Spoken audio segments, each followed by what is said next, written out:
আসসালামু আলাইকুম রহমতুল্লাহ।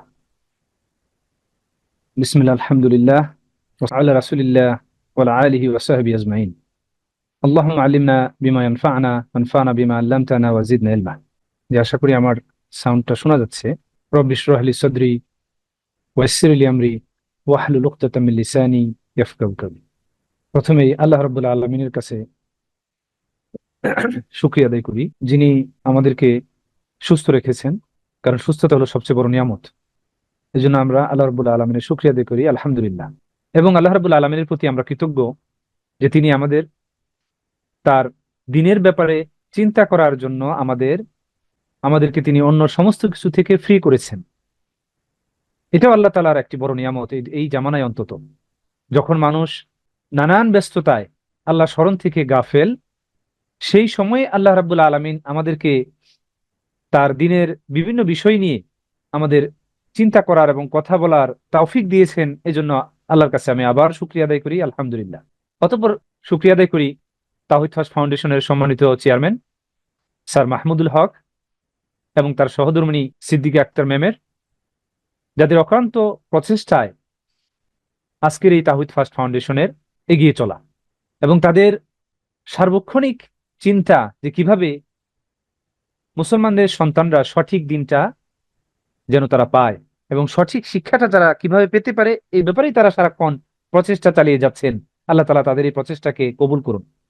আজকের এই আয়োজনটাও তাদেরই চিন্তারই ফসল আমি মনে করি, এবং এটা সম্ভব হতো না একই সাথে যদি এই সম্মানিত অভিভাবক যারা এখানে আজকে উপস্থিত হয়েছেন তারাও যদি তাদের এই মূল্যবান সময়কে তারা ব্যয় না করতেন। এজন্য তাদের প্রতি আমি কৃতজ্ঞতা জ্ঞাপন করছি। আল্লাহ রাব্বুল আলামিন যেন আমাদের উভয় সাইটের পক্ষের যে দিন মেনে চলার যে প্রচেষ্টা, আল্লাহ তাআলা যেন কবুল করেন। আজকের আলোচনার বিষয়টি মূলত আমি বলবো যে এটি একটি মানে তথাকথিত লেকচার বা এমনটি নয়, এটা একটি পরস্পরের জিজ্ঞাসার জায়গা। কারণ সন্তানদের মানুষ করার ক্ষেত্রে আমরা সকলেই উদ্বিগ্ন, বিশেষ করে এই জামানায় যখন জ্ঞানের, আমরা বলবো যে এটা একটা তথ্যের বিস্ফোরণের যুগ। তথ্যের বিস্ফোরণের যে যুগ, সেই যুগে সঠিক তথ্য আমার সন্তানের জন্য নিশ্চিত করা এটাও পিতামাতার একটি দায়িত্ব। কারণ না হলে এই তথ্যের সেই জোয়ারে সন্তান ভেসে যেতে পারে, এবং সেখানে ভালো মন্দের মিশ্রণ রয়েছে।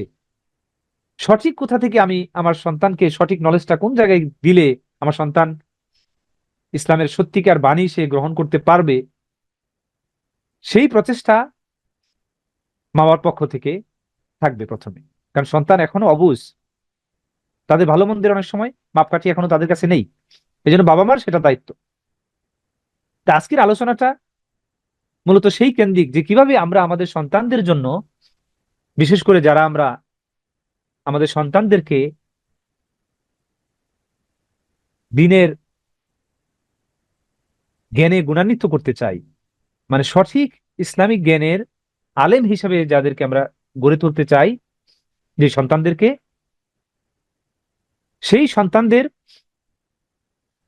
মানে কিভাবে আমরা সেটা করতে পারি সেই বিষয়ে আজকে কিছু পরস্পরের দিক থেকে কথাবার্তা হবে। এবং আপনারা আপনাদের কিছু প্রশ্নও নিচে আমার কথা বা এক্সপ্লেনেশনের মাঝে আপনারা যদি কিছু প্রশ্নও করতে চান, আপনারা সেগুলো নিচে করতে পারেন, ইনশাআল্লাহ। আশা করি সেগুলোরও জবাব দেওয়া হবে। বিসমিল্লাহির রহমানির রহিম। আজকে আমার আলোচনার বিষয়বস্তু হলো সৌদি বিশ্ববিদ্যালয় সমূহ। আমরা জানি যে সৌদি আরবে প্রায় আমার জানা মতে 32টার বেশি ইউনিভার্সিটি সারা বিশ্ব থেকে মুসলমানদের সন্তানদেরকে শিক্ষিত করার জন্য তারা কাজ করে যাচ্ছে, স্কলারশিপ দিয়ে আসতেছে। বিশ্বের বিভিন্ন দেশ থেকে তারা ছাত্র নেয়।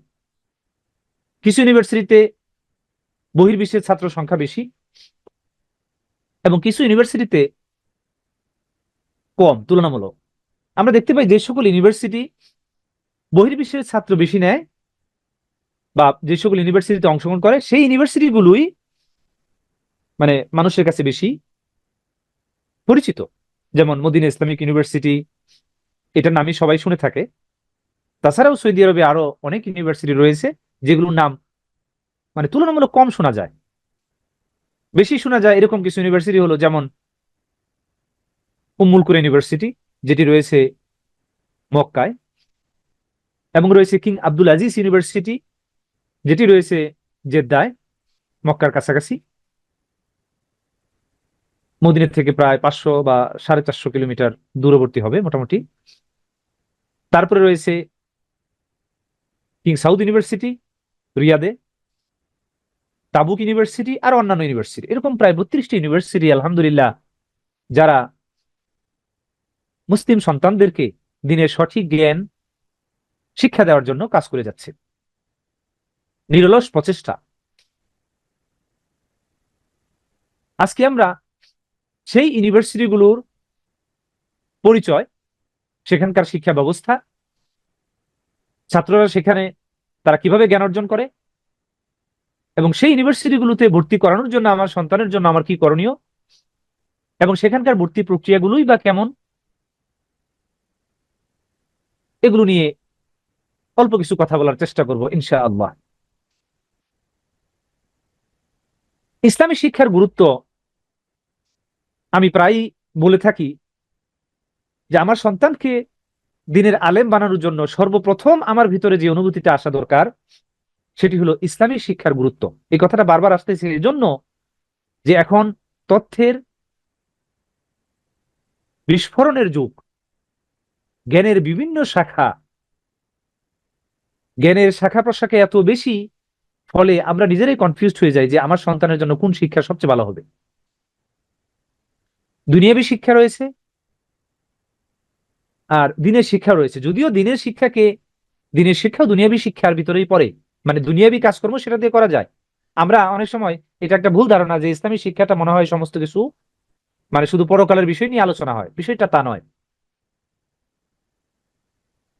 বরঞ্চ ইসলামী শিক্ষার ভিতরে আমাদের পরিপূর্ণ জীবন ব্যবস্থাটা কিভাবে চলবে, একজন মুসলমানের পরিপূর্ণ জীবন সে কিভাবে পরিচালনা করবে, এই সমস্ত কিছুই সেখানে আলোচনা হয়। এবং সেই জ্ঞানটা আল্লাহ রাব্বুল আলামিনের প্রদত্ত জ্ঞান। ফলে যিনি আমাদেরকে বানিয়েছেন আমাদের জন্য আমাদের জীবন ব্যবস্থা পরিচালনার জন্য কোনটা সবচেয়ে পারফেক্ট, সেটাই আল্লাহ রাব্বুল আলামিন দিয়েছেন। কারণ অন্য সমস্ত থিওরি বা অন্যান্য যে নলেজগুলো রয়েছে, আমরা কিছু থিওরি দেখা গেল প্রয়োগ করার পরে আমরা বুঝতে পারি যে এটা কতটুকু আমাদের লাইফের সাথে অ্যাপ্রোপ্রিয়েট বা না। অনেক সময় বিভিন্ন ধরনের আমরা মানে সেলফ হেল্প বইগুলো পড়ি, সেখানে বিভিন্ন স্পেশালিস্ট তারা জীবনের বিভিন্ন বিষয় সম্পর্কে তারা আমাদেরকে পরামর্শ দিয়ে থাকেন। অনেক সময় দেখা যায় যে সেই সকল পরামর্শ প্রয়োগ করার পরে আশানুরূপ ফলাফল পাওয়া যাচ্ছে না, অথবা আমরা প্রয়োগ করার আগে অনেক সময় আমরা একটু একটু কনফিউশন থাকি যে আসলে এই ধরনের থিওরি বা এই ধরনের চিন্তা চেতনা জীবনে প্রয়োগ করে বা এই ধরনের দৃষ্টিভঙ্গি নিয়ে জীবনটাকে পরিচালনা করলে সেটার আউটপুটটা কি আসলে কতটুকু ভালো হবে, এটা নিয়ে একটা কনফিউশন থাকি। কিন্তু ইসলামিক শিক্ষাটা যেহেতু আল্লাহ রাব্বুল আলামিনের প্রদত্ত জ্ঞান, অতএব সেখানে আর কোনো ধরনের আমাদের কনফিউশন থাকে না। কারণ হলো কোরআন আল্লাহ রাব্বুল আলামিনের সেই বাণী, এবং সেই বাণী প্র্যাকটিক্যালি আমাদের লাইফে সেটার প্রভাবটা কেমন হবে, আমরা জীবনে প্রয়োগ করলে সেটার রেজাল্টটা কেমন হবে, রাসূলুল্লাহ সাল্লাল্লাহু আলাইহি সাল্লাম তিনি সেটা দেখিয়ে দিয়েছেন। ফলে আমাদের ভিতরে আর এটার কোনো মানে এটা বরঞ্চ একটা অন্যতম একটি কারণ যে কেন রাসূলকে তিনি পাঠিয়েছেন দুনিয়াতে, নবী সাল্লাল্লাহু আলাইহি সাল্লামকে কেন দিয়েছেন। এর অন্যতম একটি কারণ হলো যে মানুষকে যদি শুধু কোরআন দেয়া হতো, মানুষ তখন অনেক সময় প্রশ্ন করতো যে কোরআনের যে থিওরি বা এখানে যে ইনস্ট্রাকশন গুলো আছে মানুষের জীবনের ব্যাপারে, সেগুলো প্রয়োগ করলে ফলাফলটা কেমন হবে, আদৌ ভালো হবে কিনা, নানা ধরনের কনফিউশন, বা কিভাবে প্রয়োগ করব, অথবা প্রয়োগ করতে গিয়ে মানুষ ভুলভাবে প্রয়োগ করতে পারে, সেই সুযোগটা বন্ধ করে দেওয়া হয়েছে, সেই অপশনটা। ফলে কোরআনের আয়াতগুলোকে কিভাবে আমাদের জীবনে প্রয়োগ করতে হবে সেটার ইনস্ট্রাকশন ম্যানুয়ালের সাথে একই সাথে প্র্যাকটিক্যালি অ্যাপ্লিকেশনটা কিভাবে হবে সেটাও তিনি দেখিয়ে দিয়েছেন আল্লাহ রাব্বুল আলামিন তার রাসূলের মাধ্যমে। ফলে আউটপুটটা সুন্দর, সেটা আমরা দেখতে পাচ্ছি। সাহাবীরা রাদিয়াল্লাহু আনহুম তারা যেভাবে ইসলামী শিক্ষাকে নিজেদের জীবনে ধারণ করেছেন এবং প্রয়োগ করেছেন সর্বক্ষেত্রে, তারা এমন এক যুগে বা এমন এক ধরনের মানুষে পরিণত হয়েছে যে তাদের আখলাক, আচরণ, ব্যবহার, ন্যায় নিষ্ঠা, সততা, জীবন পরিচালনার ক্ষেত্রে তাদের যে চিন্তা চেতনা, সমস্ত কিছুতে আমরা এমন এক মডেল পেয়ে দেখি যেটা মনে হয় যে কোনো জামানার মানুষ হয়তো এমন আর আমরা পাবো না, অথবা অন্য কোনো থিওরি অ্যাপ্লাই করে বা প্রয়োগ করে মানুষ এই ধরনের ব্যক্তিত্ব মানে গড়ে উঠতে পারবে না। এই জন্য ইসলামিক শিক্ষার গুরুত্বটা নিঃসন্দেহে অন্য সমস্ত এডুকেশনাল সিস্টেম থেকে ডিফারেন্ট। এই শিক্ষাটা আমাদের ফিতরাতের সাথে, আমরা যে হিউম্যান বিং হিসাবে আমরা যেভাবে আল্লাহ তাআলা আমাদের সৃষ্টি করেছেন, সেই মানুষ হিসেবে আমার চলার জন্য যেই গাইডলাইন গুলো দরকার, সেই গাইডলাইনই মূলত এই ইসলামিক শিক্ষা। এবং আমার পরবর্তী লাইফ, সেই পরকালের জীবনকে সুন্দর করার জন্য আমাকে দুনিয়াতে কিভাবে চলতে হবে, এর সামগ্রিক নমুনাই হলো ইসলামিক শিক্ষা। মানে আমার জীবনের এমন কোনো ক্ষেত্র নাই যেই ব্যাপারে কোরআন এবং হাদিসের কোনো কথা নেই। আমার জীবনের প্রয়োজনীয় জীবন পরিচালনার জন্য যে কোনো ইনস্ট্রাকশন কোরআন এবং হাদিসে রয়েছে। বরঞ্চ আজকে এত বেশি সমস্যায় মানুষ জর্জরিত, সেই সকল সমস্যার সমাধান ইসলামিক শিক্ষায় রয়েছে। পারিবারিক শিক্ষা, পরিবারের সদস্যদের মধ্যে যে সমস্যা, পরস্পরের সম্মানবোধের যে সমস্যা, স্বামী স্ত্রীর ভিতরে যে দ্বন্দ্ব, সন্তান প্রতিপালনের ক্ষেত্রে যে প্রবলেম, আমাদের অর্থনৈতিক যে প্রবলেম, জীবনের বিভিন্ন ক্ষেত্রে সিদ্ধান্ত নেওয়ার ক্ষেত্রে যে প্রবলেম, এবং আমাদের নানান ক্ষেত্রে বিভিন্ন বিষয়ে আমরা যখন হতাশাগ্রস্ত হয়ে যাই, সেই সময়ে গাইডলাইনটা কেমন হবে, সুস্থ শরীরের জন্য জীবনটা কিভাবে পরিচালনা করা দরকার, সমস্ত ক্ষেত্রেই আমরা দেখতে পাই যে বেস্ট মডেল ইসলামী শিক্ষার মধ্যে রয়েছে। এই জন্য অন্য যত শিক্ষাই আমরা দুনিয়াবী শিক্ষা আমার সন্তানকে দেই না কেন, তাকে ডাক্তারি পড়ানো, ইঞ্জিনিয়ারিং বা অন্যান্য সমস্ত কিছু, তারপরেও ইসলামী শিক্ষা থেকে আমার সন্তানকে কোনো ক্রমেই আমি দূরে রাখতে পারি না। মানে এটা আমার সন্তানকে আমি দিবই, এটাই হওয়া উচিত সবসময়, মাস্ট। একজন আলেম ডাক্তার হতে পারেন, বা একজন ডাক্তার আলেম হতে পারেন, এই সময় অসংখ্য নজির এরকম রয়েছে আমাদের। কেমিস্ট্রি নিয়ে পড়াশোনা করেছে, পরে বিখ্যাত স্কলার হয়েছেন, আলহামদুলিল্লাহ, অসংখ্য নজির রয়েছে। যেমন শাইখ রাসলান, মিশরের সম্ভবত স্কলার, উনি কেমিস্ট্রি নিয়ে পড়াশোনা করেছেন, বা মেডিকেল সায়েন্স, আমাদের তো খেয়াল নেই, বায়োকেমিস্ট্রি নিয়ে হয়তো, পরবর্তীতে গ্রেট স্কলার, মুহাদ্দিস, মাশাআল্লাহ। আর অন্যান্য scholar, doctor Zakir Naik medical science নিয়ে পড়াশোনা করেছেন, ইসলামিক চর্চা করেছেন, মাশাআল্লাহ, বিশ্ববিখ্যাত স্কলার। এবং পূর্বেকার জামানার স্কলারদের দিকেও যদি আমরা তাকাই, সেক্ষেত্রেও আমরা দেখতে পাই যে ইসলামিক জ্ঞান চর্চার পাশাপাশি তারা গণিতের চর্চা করেছেন, তারা মেডিকেল সায়েন্সের চর্চা করেছেন, ইভেন ইঞ্জিনিয়ারিং এর চর্চাও সেই জামানায় রয়েছে। আমরা বাগদাদের যে জ্ঞানের চর্চা, সেগুলোর দিকে তাকালে দেখতে পাই যে সেই সময়ে ইভেন বায়োলজিস্ট ইসলামিক স্কলার। প্রাণীদের শ্রেণীবিন্যাসের যিনি লিখেছেন, তিনি একজন মুসলিম স্কলার, প্রথম শ্রেণীবিন্যাসটা যিনি করেছেন, দ্য বুক অফ এনিমেল এই নামে বইটা, সেটাও ব্রিটিশ মিউজিয়ামে সম্ভবত রয়েছে, সেই বইটাও কিন্তু একজন মুসলিম লিখেছেন। তাহলে প্রাণীর ক্লাসিফিকেশন, অন্যান্য জ্ঞানের শাখায়ও মুসলমানরা ছিলেন, কিন্তু তারা দিনকে মেইন ক্যাটাগরি হিসেবে ধরে এরপরে তারা আশেপাশের নলেজ গুলো বা শাখা নলেজ গুলো অর্জন করেছেন, যেগুলো দুনিয়াবি প্রয়োজনে কাজে লাগে। আর অন্যান্য জামানার থেকে আমি মনে করি এই জামানায় যেহেতু সন্তান নষ্ট হওয়ার ক্ষেত্রগুলো অনেক বেশি, ফলে সন্তানকে মেইন জায়গায় টিকিয়ে রাখার জন্য ইসলামী শিক্ষাটা বেশি দরকার। কারণ আমার সন্তানকে যদি আমি সঠিকভাবে তার ভিতরে এই ইসলামিক জ্ঞানের সফটওয়্যারটা ইনস্টল করে দেই, তারপরে যত ভাইরাস আশেপাশে ঢুকুক না কেন, সেখানে এই অ্যান্টিভাইরাসের বিরুদ্ধে খুব একটা কাজ করতে পারবে না। অ্যান্টিভাইরাস থাকার কারণে সন্তানকে ক্ষতি করতে পারবে না।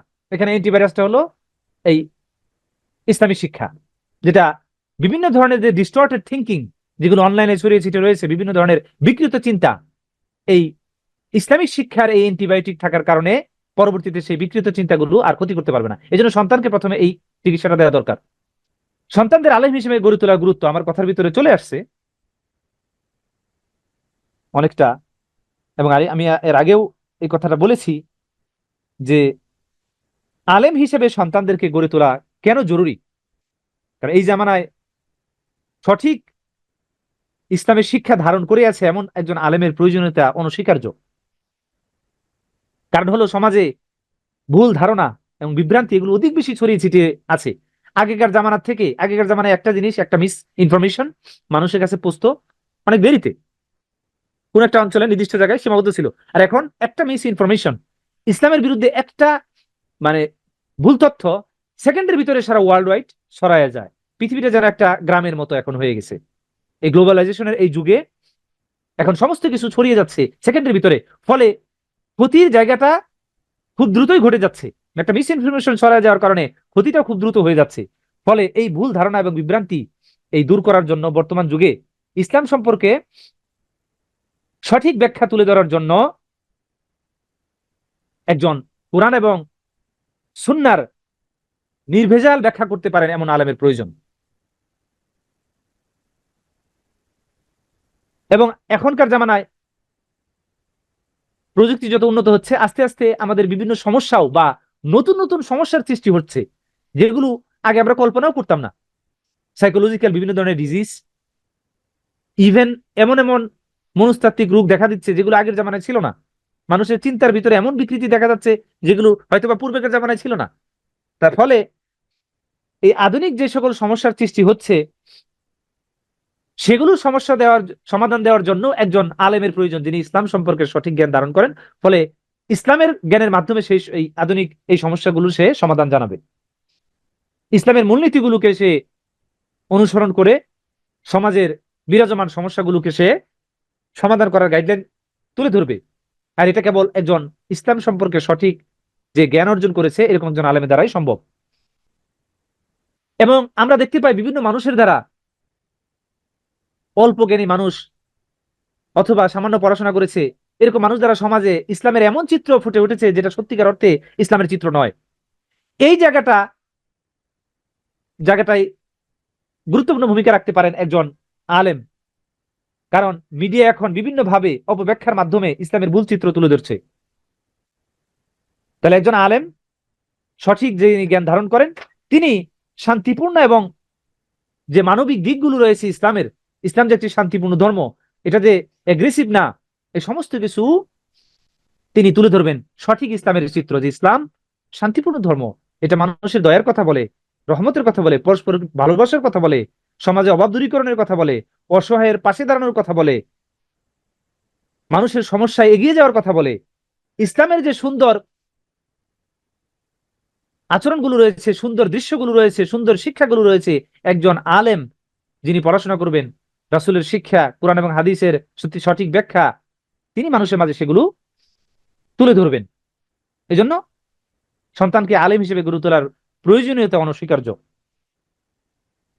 এবং তাছাড়া আমরা দেখতে পাই যে তরুণ প্রজন্ম বিভিন্নভাবে ক্ষতিগ্রস্ত হয়ে যাচ্ছে। একজন আলেমই পারেন এই তরুণ প্রজন্মকে সঠিক দিক নির্দেশনা দিতে। তারা যে বিভ্রান্তির মধ্যে রয়েছে, সঠিক ইসলামী শিক্ষার মাধ্যমে সেই বিভ্রান্তি দূর করে তাদেরকে সঠিক গাইডলাইন দিতে। এজন্য আমরা দেখতে পাই যে বিশ্বে যখন, যেমন শেখ আহমেদ দিদার যখন তিনি দাওয়াতি কাজ শুরু করলেন, মাশাআল্লাহ, তার দাওয়াতি কাজে ব্যাপক প্রভাব এবং অনেক ইয়াং জেনারেশন তার দাওয়াতি কাজে, তিনি ইসলামের দাওয়াতি কাজ যেভাবে করেছেন, মানুষকে যেভাবে ইসলামের দাওয়াত দিয়েছেন, সেটা দেখে তারা উদ্বুদ্ধ হয়ে তারাও দিনের দায়ী হিসেবে অনেকেই হয়েছেন। ইভেন ডক্টর জাকির নায়েক তো তাদেরই একজন, যিনি বলেছেন যে আমি শেখ আহমেদ দিদার দ্বারাই প্রভাবিত হয়েছি। অসংখ্য পূর্বেকার জামানার অসংখ্য স্কলারও এই নমুনা রয়েছে যে তাদের দিক নির্দেশনার কারণে পরবর্তীতে ইয়াং জেনারেশনের ভিতরে তারাও তার শিক্ষায় প্রভাবিত হয়ে তারাও এক একজন দিনের দায়ী হয়েছেন। এই জন্য একজন আলেমই পারেন তরুণ প্রজন্মের এই পথ প্রদর্শক হতে। এবং একতা প্রতিষ্ঠা, আমরা দেখতে পাই যে বর্তমান জামানায় বিভিন্ন ধরনের ফেরকা, ইসলামের নামে এক এক বিভিন্ন ধরনের গ্রুপিং, সত্যিকারের জ্ঞান যিনি ধারণ করেন তিনি চাইবেন যে কিভাবে কি করতে পারে এই গ্রুপগুলোকে, এগুলো দূরীভূত হয়ে যেন তারা আল্লাহর হাবল, আল্লাহ তাআলা যেমনটি বলেছেন ওয়াতাসিমু বিহাবলিল্লাহি জামিয়ান ওয়ালা তাফাররাকু, hold fast all together by the rope of Allah and be not divided among yourselves. তোমরা আল্লাহর রশিকে আঁকড়ে ধরো, নিজেদের মধ্যে বিভক্ত হয়ে যেও না। সৌদি আরবকে কেন আমরা সন্তান গড়ার জন্য, সন্তান যেন গড়ে ওঠে আলেম হিসেবে, এটাকে বেছে নিব? আমি এখানে কয়েকটা পয়েন্ট উল্লেখ করেছি। ইসলামী জ্ঞানের কেন্দ্রবিন্দু মক্কা এবং মদিনা, অসংখ্য ইতিহাস, নবীদের, সাহাবীদের সমস্ত কিছু এই মক্কা মদিনা কেন্দ্রিক। এজন্য সেই মক্কা এবং মদিনায় যে জ্ঞানের বিষয়গুলো ছড়িয়ে ছিটে রয়েছে বিভিন্নভাবে, ইতিহাস ঐতিহ্যে, ইসলামিক জ্ঞানের সেই ঐতিহ্যকে ধারণ করে আছে এই মক্কা এবং মদিনা। ফলে আমার সন্তানকে তো এমন জায়গায় আমি দিব যেখানে সেই ইসলামিক জ্ঞানের চর্চাগুলো হয়ে আসতেছে, এবং ইসলামিক জ্ঞানের এই পবিত্রতম দুটি স্থান মক্কা এবং মদিনা ইসলামী শিক্ষার ক্ষেত্রে বিশ্বব্যাপী মুসলমানদের কাছে এগুলো কেন্দ্রবিন্দু। এই জায়গা দুটি মুসলিম উম্মার জ্ঞান চর্চার চর্চার মূল কেন্দ্র হিসেবে আমরা সবসময় এই দুটাকে দেখে থাকি। এখনো সারা বিশ্বের মানুষজন, মুসলমানরা এখানে চলে আসে ইবাদতের জন্য, জ্ঞান অর্জনের জন্য। ফলে এই দুটি পবিত্রতম স্থান হতে পারে যে আমাদের সেই সন্তানদের জ্ঞান অর্জনের জায়গা। এবং সৌদি আরবে রয়েছে ইসলামী শিক্ষার প্রসারের জন্য বিভিন্ন দিক থেকে প্রচেষ্টা। এখানে রয়েছে আমি 32টারও বেশি university, Medina University, King Saud University এবং আরো অন্যান্য ইউনিভার্সিটি যারা আরবি ভাষা, ইসলামিক ল এবং কুরআন এবং হাদিসের উচ্চতর শিক্ষা প্রদান করে থাকে। যেটা বিশ্বের অন্যান্য জায়গায় ইউনিভার্সিটি থাকলেও উন্নত কারিকুলাম এবং নিরাপদ পরিবেশের কারণে সৌদি আরবের ইউনিভার্সিটিগুলো অধিক বেশি সন্তানের জন্য উপযোগী। আপনি দেখেন অন্যান্য দেশে ইসলামিক যে প্রতিষ্ঠানগুলো রয়েছে সেখানে বাইরের যে জগৎটা, সন্তান সেই সকল জগতে বা বাইরের পরিবেশে মিশে ক্ষতিগ্রস্ত হয়ে যাওয়ার সম্ভাবনা থাকে।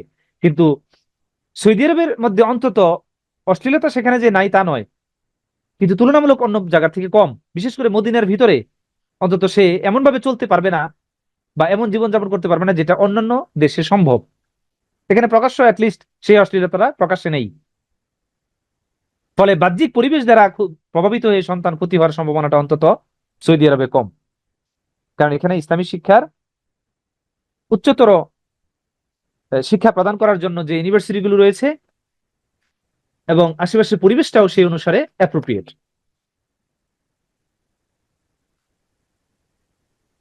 এবং সৌদি আরবে কোরআন এবং হাদিস সংরক্ষণের যে প্রচেষ্টাগুলো সেগুলো বিরাজমান।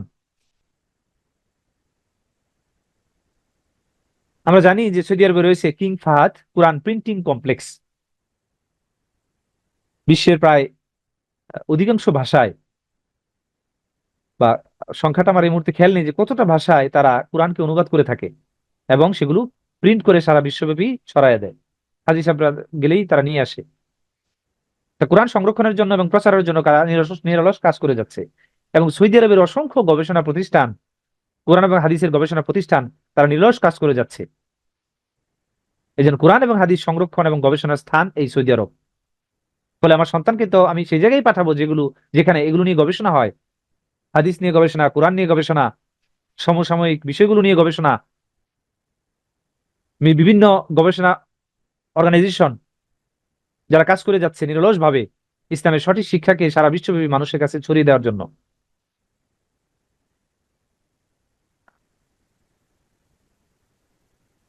এবং ইসলামিক আইন অনুযায়ী শাসন ব্যবস্থা,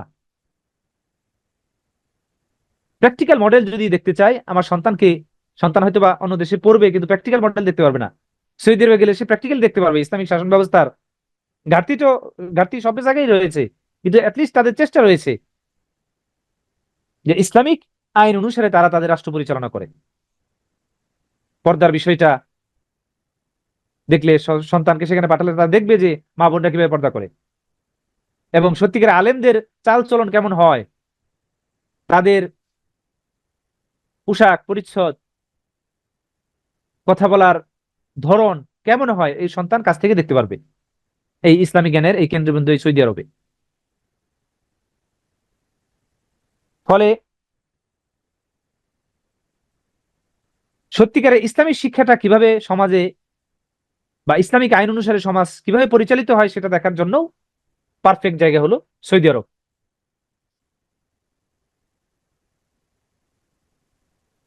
শরিয়া অনুসারে শাসন ব্যবস্থা হয়তোবা সে বইয়ে শুনে আসছে, হয়তোবা দেখতে পাবে না কোথাও, সৌদি আরব গেলে সেটা প্র্যাকটিক্যাল তারা দেখতে পাবে যে শরিয়া অনুসারে কিভাবে শাসন ব্যবস্থা পরিচালিত হয়। এবং শরিয়া আইন থাকার কারণে অপরাধ অন্য দেশের থেকে তুলনামূলক অনেক কম। তাহলে সেইটার প্রভাবও সে প্র্যাকটিক্যালি দেখলো যে শরিয়া আইন অনেক সময় মানুষের ভুল ধারণা থাকে যে ইসলামিক আইনে চুরি করলে হাত কেটে ফেলে, ইত্যাদি ইত্যাদি আছে। তো এগুলো এর মানে হলো যে সৌদি আরবে মানে গেলে দেখা যাবে যে মানুষের অনেক অনেক হাত কাটা, এরকম মনে হবে। কিন্তু যা দেখবে যে একটা একটা মানুষও দেখা যাবে না যে হাত কাটা নাই, হাত কাটা আছে। তার মানে কি, আইন যত করা হয় অপরাধ প্রবণতা তত কম। আইনের শিথিলতা যেখানে বেশি সেখানে অপরাধ প্রবণতা বেশি। তো ফলে এই শরিয়া আইন সেখানে থাকার কারণে অপরাধ প্রবণতা বা মানুষের অপরাধ সংগঠনের যে বিষয়গুলো সেগুলো কিরকম লেভেলের সেটা সে অনুধাবন করতে পারবে অন্য দেশের সাথে, প্র্যাকটিক্যালি জিনিসটা দেখতে পারবে সে। এবং বিভিন্ন ধরনের ইসলামিক সম্মেলন, সারা ওয়ার্ল্ডের বড় বড় আলেমগণ, গ্রেট স্কলাররা তারা সৌদি আরবে জমা হয়, বিভিন্ন ফিকা মাসলা মাসাইল নিয়ে তারা রিসার্চ করে, এগুলো সে দেখতে পাবে সেখানে।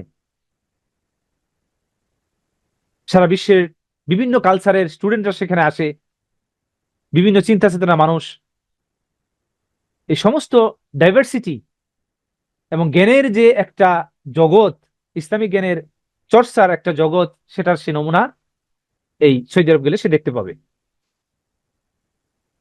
তারপরে ইসলামিক ইতিহাস এবং ঐতিহ্যের বিভিন্ন নিদর্শন সেগুলো সে দেখতে পাবে, যেগুলো তাকে পূর্বেকার মুসলমানদের গৌরবময় ঐতিহ্যকে স্মরণ করিয়ে দিবে। এই জন্য সে সৌদি আরব যাবে পড়াশোনা করার জন্য, সেখানে শিক্ষার জন্য, সেখানকার সত্যি প্র্যাকটিক্যাল বিষয়গুলো দেখার জন্য। এবং এই কারণগুলোই সৌদি আরবকে ইসলামিক জ্ঞানের কেন্দ্রবিন্দু হিসেবে প্রতিষ্ঠিত করেছে।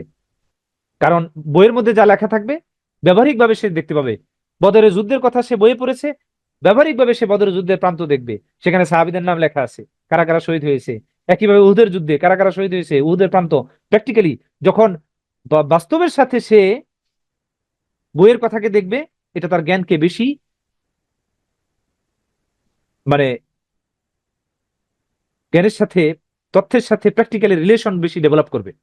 তো এই সুযোগটা সে সৌদি আরবে পাবে, কারণ সৌদি আরবের ঘটনাস্থলগুলো প্র্যাকটিক্যাল রয়েছে, সেখানে সৌদি সরকার সংরক্ষণ করে রয়েছেন হেরা গুহা এবং অন্যান্য সমস্ত কিছু, গারে হেরা বা আরো অন্যান্য যে জায়গাগুলো আছে যেগুলোর সাথে মুসলমানদের ইতিহাস ঐতিহ্য জড়িত। ফলে সে পড়ার সাথে সাথে প্র্যাকটিক্যাল সে দেখতে পাবে, সে পড়বে মসজিদে নববীর মর্যাদা। আবু হুরায়রা রাদিয়াল্লাহু আনহু থেকে বর্ণিত যে সালাতুল ফি মসজিদি হাযা আলফু সালাহ, আমার এই মসজিদে নামাজ অন্য মসজিদের থেকে 1000 গুণ বেশি সওয়াব। প্র্যাকটিক্যালি যখন সে পড়লো, হাদিসটা পড়লো এবং সে মদিনাতে সে মসজিদে নববীতে নামাজ পড়লো, এটা তাকে অধিক বেশি আনন্দ দিবে, জ্ঞানকে অধিক বেশি আঁকড়ে ধরার ক্ষেত্রে তাকে সহায়তা দিবে। কারণ জ্ঞান থিওরি শিখে সে প্র্যাকটিক্যাল করার সুযোগ সাথে সাথে সে পেয়ে যাচ্ছে। মক্কাতেও তাই, 1 লক্ষ রাকাতের মতো সওয়াব নাকি। তো এই বিষয়গুলো যখন, এই সুযোগটা সে একমাত্র সৌদি আরবেই পাবে। এই জন্য উচ্চ শিক্ষা অর্জনের জন্য সৌদি আরবকে বেছে নিবে, কারণ ইসলামিক শিক্ষা গবেষণার জায়গা এটা, প্রতিষ্ঠানগুলো আন্তর্জাতিক মানের, ইসলামিক শিক্ষার ক্ষেত্রে বেস্ট ইউনিভার্সিটি গুলো এখানে। সবচেয়ে বড় কথা হলো সঠিক ইসলামিক জ্ঞান, বিশুদ্ধ আকীদা এবং মানহাজ সে শিখবে। কারণ এখন আল্লাহ রাব্বুল আলামিন সম্পর্কে মানুষের ধ্যান ধারণাও, চিন্তা চেতনাও বহুমুখী। ফলে সঠিকটা কি হবে সেটা সে যা শিখবে কোথায়, সৌদি আরবে শিখবে। এই জন্য সে সৌদি আরবে পড়াশোনা করতে যাবে। সৌদি আরবের বিভিন্ন ইউনিভার্সিটি আছে, আমি হয়তো বা সব ইউনিভার্সিটির পরিচয় তুলে ধরার সুযোগ পাবো না। একটা ইউনিভার্সিটি যেটা আমি আল্লাহ রাব্বুল আলামিনের অনুগ্রহে সেখানে পড়ার তৌফিক পেয়েছিলাম, আমি সেই মদিনা ইসলামিক ইউনিভার্সিটি সম্পর্কে সংক্ষেপে আপনাদেরকে বলার চেষ্টা করব।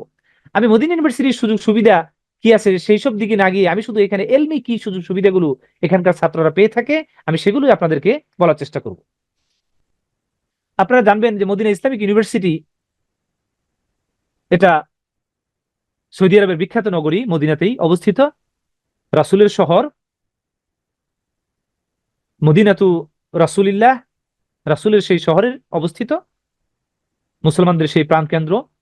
সারা পৃথিবীর মুসলমানরা যে ভূমিকে ভালোবাসে সেই মদিনা, সেই মদিনা মুনাওয়ারায় অবস্থিত। এবং এই ইউনিভার্সিটি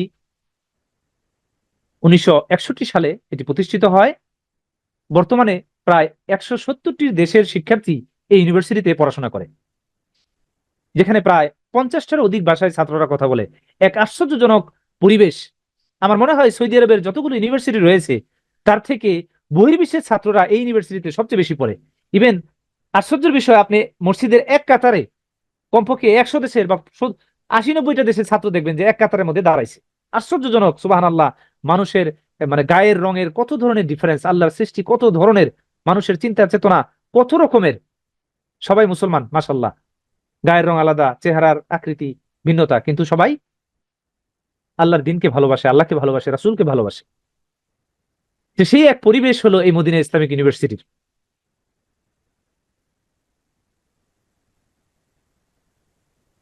মদিনা ইউনিভার্সিটিতে ডিপার্টমেন্ট গুলো, এখানে ইসলামিক শিক্ষার পাশাপাশি আমরা জানি জেনারেল শিক্ষাও রয়েছে। তবে মেনলি মদিনা ইউনিভার্সিটি সারা বিশ্বে পরিচিত তার ইসলামিক শিক্ষার কারণে। এখানে রয়েছে কুলিয়াতুশ শরিয়া, শরিয়া বিভাগ, রয়েছে কুলিয়াতুল হাদিস ও দিরাসাতুল ইসলামিয়া, এই ডিপার্টমেন্ট।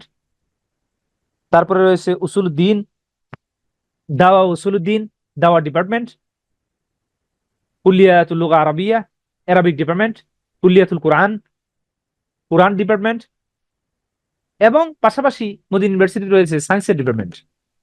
সায়েন্সের ডিপার্টমেন্টগুলোতে সেখানে ফিজিক্স, কেমিস্ট্রি, সিএসই মানে কম্পিউটার সায়েন্স এন্ড ইঞ্জিনিয়ারিং এবং আরো অন্যান্য সাবজেক্টগুলো পড়ানো হয়। তবে মদিনা ইউনিভার্সিটি সারা বিশ্বব্যাপী পরিচিত তার ইসলামিক জ্ঞানের যে ডিপার্টমেন্টগুলো রয়েছে সেগুলোর কারণে, যেখানে রয়েছে বিশ্ববিখ্যাত টিচার, প্রফেসর, যারা সারা বিশ্বব্যাপী সমাদৃত স্কলার বৃন্দ। যেমন মহসিন আল আব্বাদ, তিনি মদিনা ইউনিভার্সিটিতে ক্লাসও নিয়েছেন। আরো অন্যান্য স্কলার যারা বিশ্বব্যাপী সমাদৃত, তারা মদিনা ইউনিভার্সিটির যেমন শিক্ষক, তাদেরকে দেখা যায় যে মসজিদ নববীতে তারা মানুষকে দর্শ দিয়ে যাচ্ছেন আরবিতে, সেখানেও তাদেরই পদাচরণ। মদিনা ইউনিভার্সিটি থেকে মসজিদ নববীর দূরত্ব খুব একটা বেশি না, 10-15 মিনিটের বাসে যেতে লাগে। এটা কুলিয়াতুল দাওয়া উসুলুদ্দিন ডিপার্টমেন্ট। এবং বিজ্ঞান অনুষদ, সায়েন্সের পড়াশোনার ক্ষেত্রেও সেখানে কিছু সুযোগ সুবিধা রয়েছে। তবে আমি মনে করি যে কেউ যদি চায় যে তাদের সন্তানদেরকে জেনারেল শিক্ষাও শিক্ষা দিবে, তাতেও মদিনা ইউনিভার্সিটি আমি মনে করি কোনো অংশে কম নয়। কারণ হলো যে এখানে সন্তান যে পরিবেশটা পাবে, জেনারেল শিক্ষা অর্জন করলেও সে ইসলামিক ছাত্রদের সংস্পর্শে থাকবে, কারণ একই ক্যান্টিনে আমরা খাওয়া দাওয়া করি। এবং সেখানে পাশাপাশি ইসলামিক কিছু সাবজেক্টও আমি মনে করি তাদেরকে প্রাথমিকভাবে দেওয়া হয়, যারা জেনারেল শিক্ষার জন্য যায়। ফলে সে দিনই এনভায়রনমেন্ট পাবে, মদিনার মতো পরিবেশে সে থাকবে। অতএব জেনারেল সাবজেক্টের জন্য যদি কেউ যায়, সেক্ষেত্রে মদিনা ইউনিভার্সিটি তার মডেল হতে পারে, কারণ সেখানে দিনই পরিবেশ সে পাবে, আরবি ভাষা শেখার খুব নিকটে সে থাকবে।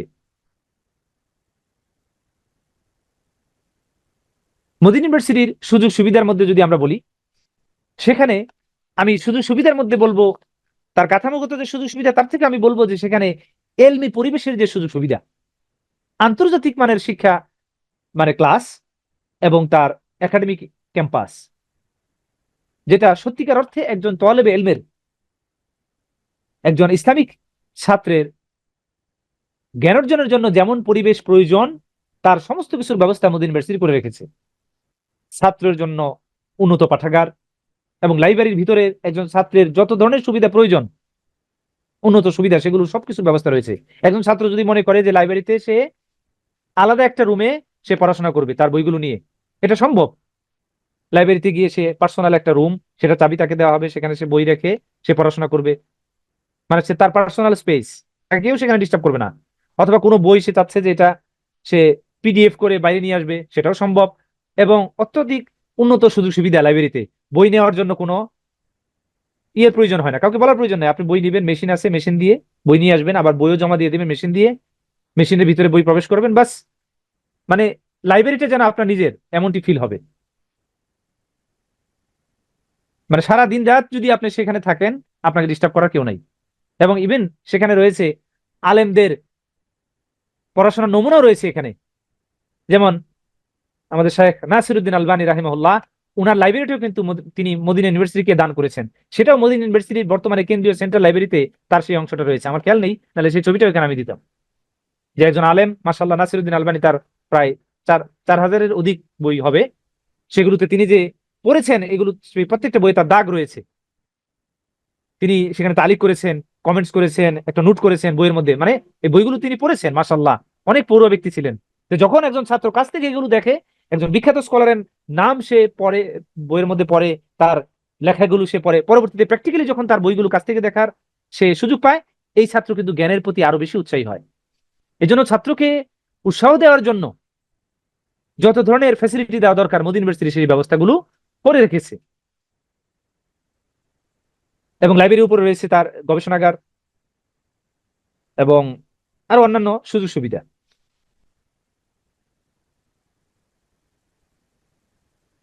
এবং মদিনা ইউনিভার্সিটির ছাত্রদের ক্লাসের পড়াশোনার বাইরেও তাদের রয়েছে জ্ঞান অর্জনের আর বিভিন্ন ধরনের অপশন, যেটা মদিনা ইউনিভার্সিটিকে বিশ্বের অন্য ইউনিভার্সিটি থেকে ডিফারেন্ট করে রেখেছে আমি মনে করি। ইভেন সৌদি আরবের অন্যান্য ইউনিভার্সিটি গুলো মদিনা ইউনিভার্সিটির মতো এই ফ্যাসিলিটিটা তারা পায় না।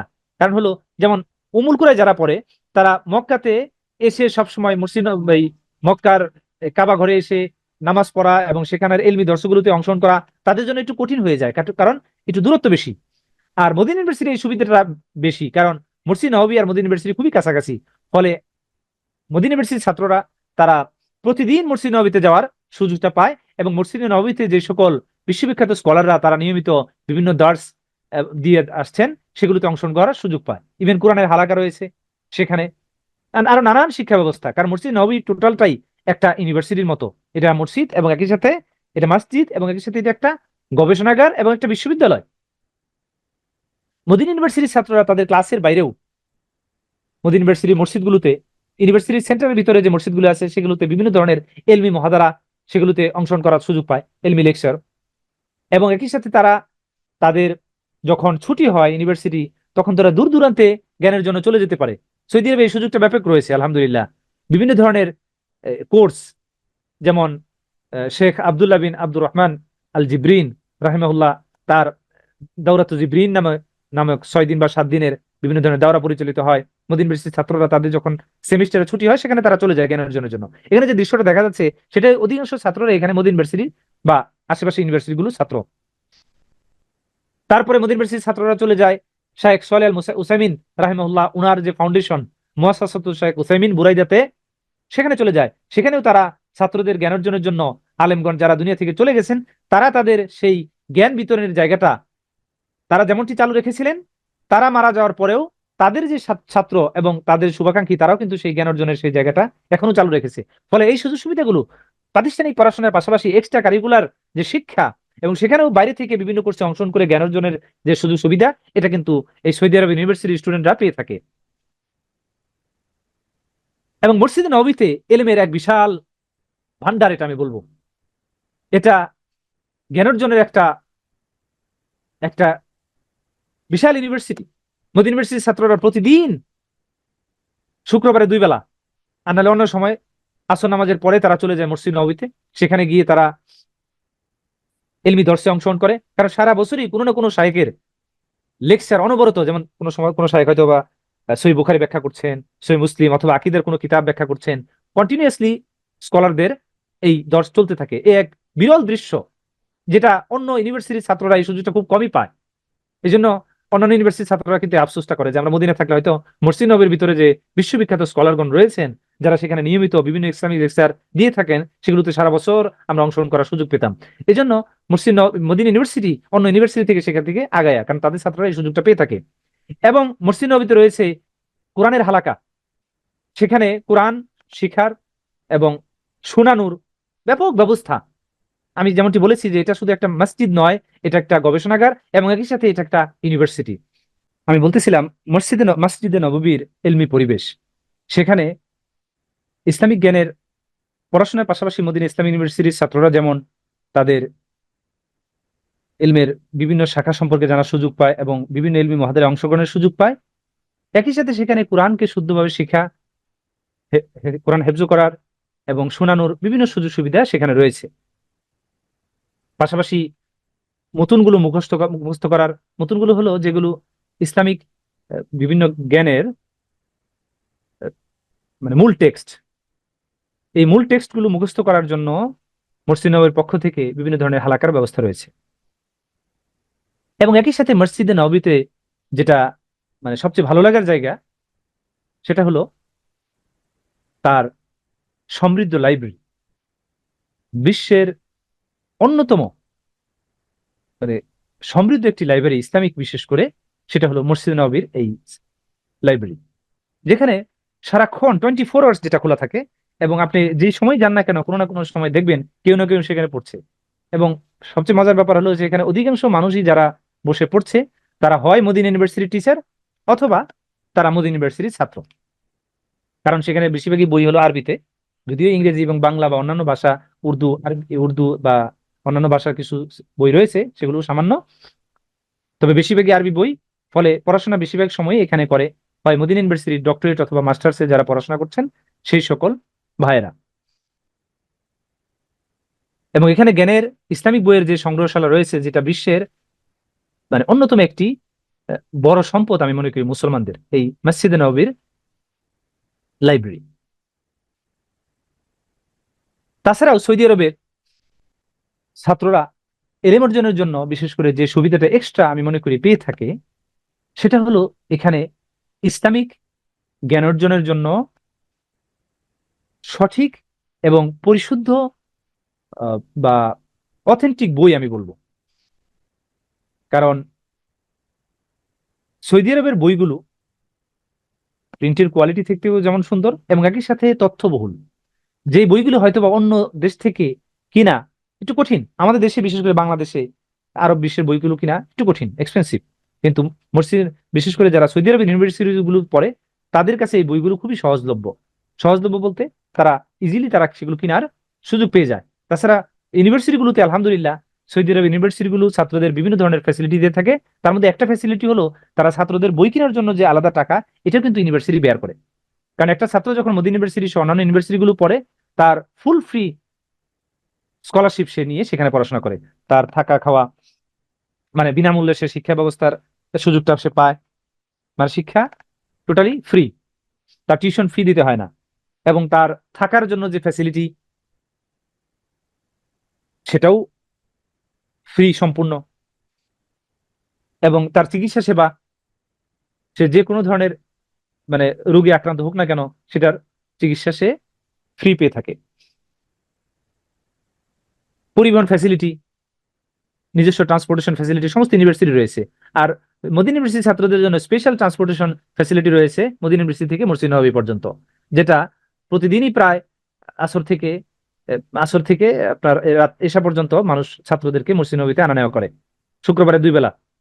এবং অনেক সময় এই ফ্যাসিলিটিও থাকে, ফজর নামাজ যদি কেউ মসজিদ নববীতে পড়তে চায় সেক্ষেত্রে একটা বাস বা 2টা বাস ছাত্রদেরকে মসজিদ নববীতে নিয়ে যায়।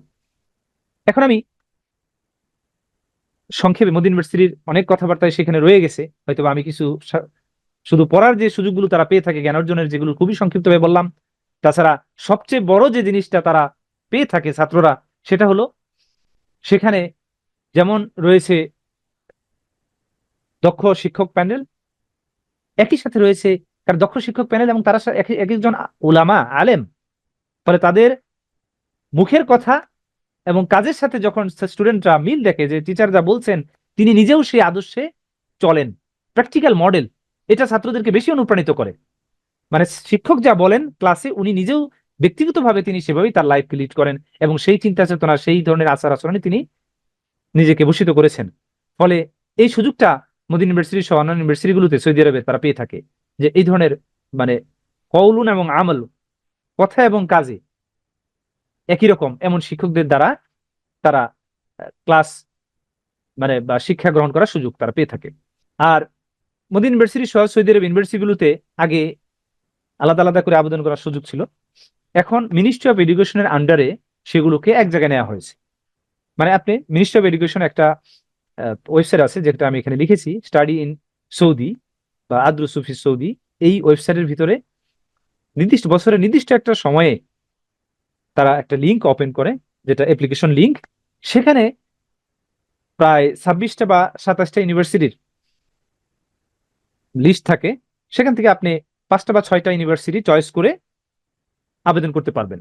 এবং আবেদনের জন্য প্রয়োজনীয় যে কাগজপত্রগুলো, তবে আমি একটা কথা এখানে বলে নেই, সৌদি আরবের ইউনিভার্সিটিগুলোতে আবেদনের ক্ষেত্রে সেখানে ইসলামী শিক্ষা পূর্বে থেকে যারা অর্জন করেছে তারা যেমন সুযোগটা পায়, একইভাবে যারা জেনারেল শিক্ষা গ্রহণ করেছে তারাও যদি ইসলামী শিক্ষা অর্জন করতে চায় বিশ্বের যে কোনো জায়গা থেকে তারা আবেদন করতে পারে। এটা মানে গ্রেট একটা অপরচুনিটি, মানে যে কোনো স্টুডেন্ট সে জেনারেল লাইনে দীর্ঘদিন পড়াশোনা করেছে, এখন সে আলেম হতে চায়, আলহামদুলিল্লাহ সৌদি আরবে আরবের ইউনিভার্সিটিগুলো এই সুযোগটা তাদেরকে দিয়ে থাকে। সেক্ষেত্রে প্রাথমিকভাবে তার কিছু কাজ আছে স্টুডেন্টের, যদি তার আরবি ভাষা না জানা থাকে।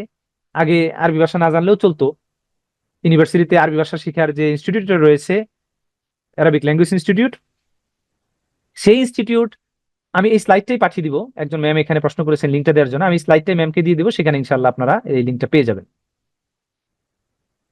তো সেই সকল যে সকল ছাত্ররা জেনারেল লাইনে পড়াশোনা করেছে তারা যদি আরবি সাবজেক্ট নিয়ে বা ইসলামী সাবজেক্ট নিয়ে পড়াশোনা করতে চায়, এখন তাদের আরবি জানাটা শর্ত করে দিয়েছে, মানে আরবি ভাষা জানা থাকতে হবে। কারণ অ্যারাবিক ল্যাঙ্গুয়েজ টেস্ট পরীক্ষা নেওয়া হয়, প্রাথমিকভাবে আবেদন অ্যাকসেপ্টেড হওয়ার পরে তাদেরকে ইমেলের মাধ্যমে আরবি ভাষা টেস্ট পরীক্ষার জন্য ডাকা হয়। তো এই জন্য আরবি ভাষাটা প্রাথমিকভাবে শেখাটা একটা দায়িত্ব। আর আরবি ভাষা আগে যেমন কিছুটা না জানলেও বা না জানা থাকলেও সুযোগ ছিল, সেখানে যাওয়ার পরে তারা 2 বছরের অ্যারাবিক ল্যাঙ্গুয়েজ কোর্স রয়েছে, সেটা শেখার সুযোগ রয়েছে, এখনো রয়েছে। এখনো দেখা গেল অন্য দেশে মানুষ যারা অল্প আরবি পারে তাদেরকে দেখা গেল সেই 2 বছরের আরবি ভাষা কোর্স করার পরে তারা অনার্সে যে কোনো সাবজেক্ট নিয়ে পড়াশোনা শুরু করতে পারে। তবে যে আরবি ভাষাটা শিখে যাবে আগে থেকেই, তার জন্য সহজ হবে এটা যে সে সরাসরি অনার্সে ভর্তি হয়ে 2 বছর সময়কে সে বাঁচাতে পারলো। কারণ পরবর্তীতে উচ্চ শিক্ষার যে ধাপগুলো আছে সৌদি আরবে সেটা আবার একটু দীর্ঘ, যেমন অনার্স 4 বছর, এরপরে মাস্টার্স 4 বছর, ডক্টরেটে 4 বছর। একজন এখানে প্রশ্ন করেছেন যে কখন আমি আবেদন করব বা আবেদন করা উচিত। আসলে আবেদনের যে বিষয়টা, এটা মিনিস্ট্রি অফ এডুকেশন থেকে বছরের একটা নির্দিষ্ট সময়ে, সেটা আসলে তারাই ওই লিঙ্কগুলোতে, ওই ইউনিভার্সিটির ওয়েবসাইটগুলোতেও দেওয়া হয়, এবং এই যে লিঙ্কটার কথা আমি বলেছি স্টাডি ইন সৌদি, এই ওয়েবসাইটের ভিতরে আপনার একটা লিঙ্ক ভেসে ওঠে, যে লিঙ্কটা হলো এই অ্যাপ্লিকেশন করার লিঙ্ক। এটা সবসময় ওখানে থাকে না, শুধুমাত্র যখন আবেদনের জন্য তারা মানে কাগজ গ্রহণ করছে স্টুডেন্টদের কাছ থেকে তখনই এটা ওপেন করে। এটা খবর পাওয়া যায় আমাদের তাওহিদ ফার্স্ট ফাউন্ডেশনের সাথেও, যদি আপনারা নিয়মিত যোগাযোগ রাখেন ইনশাআল্লাহ তাদেরকে যথাসময়ে জানিয়ে দেওয়া হবে, আপনারা তথ্যটা পেয়ে যাবেন ইনশাআল্লাহ। প্রয়োজনীয় যে কাগজপত্রগুলো, যেটা হায়ার সেকেন্ডারি সার্টিফিকেট, এই এইচএসসি থেকে এইচএসসি সার্টিফিকেট দিয়ে আবেদন করা যাবে, এবং এর সমমান যত সার্টিফিকেট আছে, যেমন মাদ্রাসার আলিয়া মাদ্রাসার আলিমের সার্টিফিকেট, এবং কওমি মাদ্রাসার সানভিয়ার সার্টিফিকেট। সানভিয়াটা এই আলিয়ার বা এইচএসসির সমমান। তবে বাংলাদেশের সব কওমি মাদ্রাসা এক্ষেত্রে আবেদন করতে পারবে না, শুধুমাত্র যে সকল কওমি মাদ্রাসা এই সৌদি আরবের বিভিন্ন ইউনিভার্সিটির সাথে মুআদালা করা আছে বা ইকুইভ্যালেন্স করা আছে তারা করতে পারবে। মানে তাদের সাথে এক ধরনের চুক্তি থাকে যে আমাদের ছাত্ররা সানভিয়া করার পরে আপনাদের ওখানে আবেদন করতে পারবে। এই মুআদালার জন্য ওই প্রতিষ্ঠান তাদের কাগজপত্র জমা দিয়ে এটাকে তারা মানে এনশিওর করে নেয়। তো বাংলাদেশে বেশ কিছু প্রতিষ্ঠান রয়েছে যারা মুআদালা সম্পূর্ণ মাদ্রাসা, সেই সকল প্রতিষ্ঠানের ছাত্ররা তারা সরাসরি তাদের ওই প্রতিষ্ঠানের সার্টিফিকেট দিয়েই, কওমি মাদ্রাসার সার্টিফিকেট দিয়েই তারা আবেদন করতে পারে। আর যে সকল কওমি মাদ্রাসার এই মুআদালা নেই, তাদের ছাত্ররা অনেক সময় তাদের কওমি পড়াশোনার পাশাপাশি আলিয়া মাদ্রাসার এই দাখিল এবং আলিমের যে সার্টিফিকেট, এটা তারা পাশাপাশি পরীক্ষা দিয়ে অর্জন করে, ফলে সেটা দিয়েও সে আবেদন করতে পারে। আর যারা ইংলিশ মিডিয়ামে পড়াশোনা করে, ইংলিশ মিডিয়ামের ক্ষেত্রে যারা এ লেভেলটা কমপ্লিট করেছে, ইন্টারমিডিয়েট লেভেলের সমমান যেটা, এই এ লেভেলের সার্টিফিকেট দিয়ে আবেদন করা যায়। তো পাসপোর্ট লাগে, যেটা মেয়াদ আছে, ছবি প্রয়োজন, তারপরে সার্টিফিকেট গুলোর মূল সনদপত্র এবং আরবি অনুবাদ, তারপরে পুলিশ ক্লিয়ারেন্স ইংরেজি এবং আরবিতে লাগবে, তারপর মেডিকেল ফিটনেস সার্টিফিকেট লাগবে ইংরেজি এবং আরবিতে, ইংরেজিটা মানে আরবি অনুবাদ করতে হবে। তারপরে যে আলিমের বা এই লেভেলের যে সার্টিফিকেট গুলো, মার্কশিট গুলো এবং তার টেস্টিমোনিয়াল প্রশংসাপত্র সেগুলো। তারপরে অতিরিক্ত ডকুমেন্টস কিছু লাগে, যেমন যদি 2জন আলেমের তাজকিয়া বা রিকমেন্ডেশন লেটার, এটা দরকার পড়ে। তারপরে যদি তার হাফেজ হওয়ার কোনো সার্টিফিকেট থাকে, এটা খুবই ভালো, কারণ আরব বিশ্বের ইউনিভার্সিটি গুলো একজন ইসলামিক সাবজেক্টে যে পড়তে চায় সে যদি হাফেজ হয়, এটা প্রায়োরিটি দেয় তারা। একই সাথে তার কোনো ভাষাগত সার্টিফিকেট যদি থাকে, যেমন সে ইংরেজি ভাষা জানে অথবা সে আরবিতে কোনো কোর্স করেছে সেটার তার সার্টিফিকেট আছে, এই ধরনের সার্টিফিকেট গুলো এখানে কাজে লাগে। আর আবেদনের যোগ্যতার ক্ষেত্রে অনার্স লেভেলে বয়স 17 থেকে 25 বছরই অধিকাংশ ইউনিভার্সিটি গুলোতে, কিছু কম বেশি আছে, তবে 17টাই মানে বেসিক মানে ফার্স্ট লেভেল যেখানে আবেদন করা তার যোগ্য হয় অনার্সে। এরপরে মাস্টার্সে মিনিমাম হলো 30 বছর, আর পিএইচডির জন্য সর্বোচ্চ হলো 35 বছরে সে আবেদন করতে পারবে। আর মেয়েরাও আবেদন করতে পারবে, ছেলেদের জন্য যে কাগজপত্রগুলো মেয়েদের জন্য তাই। তবে মেয়েদের জন্য কিছু ইউনিভার্সিটি মাহরাম শর্ত করে, আবার কিছু ইউনিভার্সিটি করে না। যে সকল ইউনিভার্সিটি মাহরাম শর্ত করে তাদের ক্ষেত্রে অবশ্যই মাহরামের মানে ডকুমেন্টস দেখাতে হবে, যে আপনার কোনো আত্মীয় বা কেউ নিকট আত্মীয় কেউ সৌদি আরবে যদি থাকে তার কোনো ডকুমেন্টস, যেমন তার ইকামা, রেসিডেন্ট পারমিটের যে এটা দিতে হতে হতে পারে, অথবা পাসপোর্ট, অথবা আপনার হাজবেন্ড যদি সেখানে থেকে থাকে, সেই হাজবেন্ডের সাথে তাদের বিবাহ হয়েছে সেটার কাবিননামা, এই ধরনের ডকুমেন্ট গুলো আপনার আপলোড করার প্রয়োজন পড়ে। যেমন প্রিন্সেস নূরামিতি আব্দুর রহমান ইউনিভার্সিটি রয়েছে, এটা শুধু মেয়েদের জন্য। তাছাড়া অন্যান্য ইউনিভার্সিটি গুলো মেয়ে নিয়ে থাকে, মেয়েদের সুযোগ রয়েছে। তাইবা ইউনিভার্সিটি মদিনাতে, মদিনা ইউনিভার্সিটির সাথে আরেকটি ইউনিভার্সিটি রয়েছে যেটা তাইবা ইউনিভার্সিটি।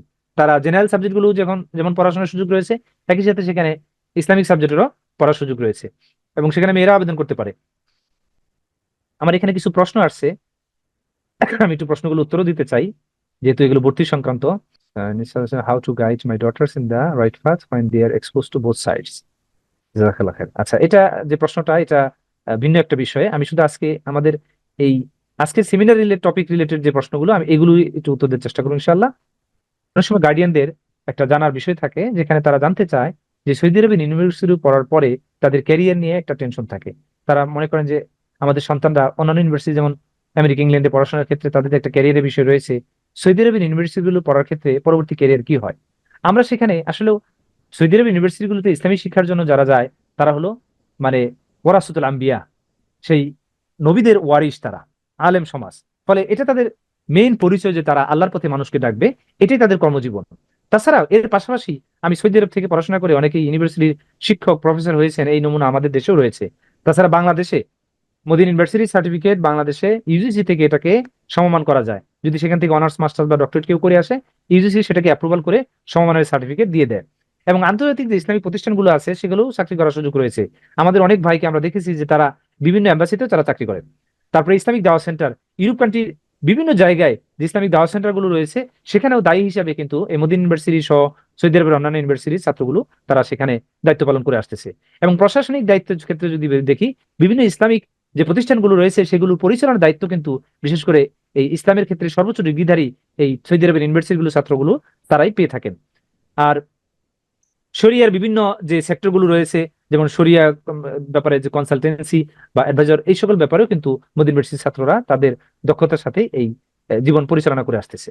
যাই হোক, আমি আমার কথাকে আর দীর্ঘায়িত করবো না, যেহেতু আমাদের আরেকটা সেমিনার এই টপিক রয়েছে স্টুডেন্টদের সাথে।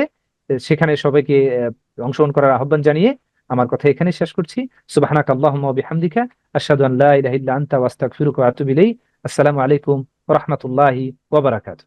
Subscribe to our YouTube channel, Know Tawhid First, and press the bell icon to get new video notifications.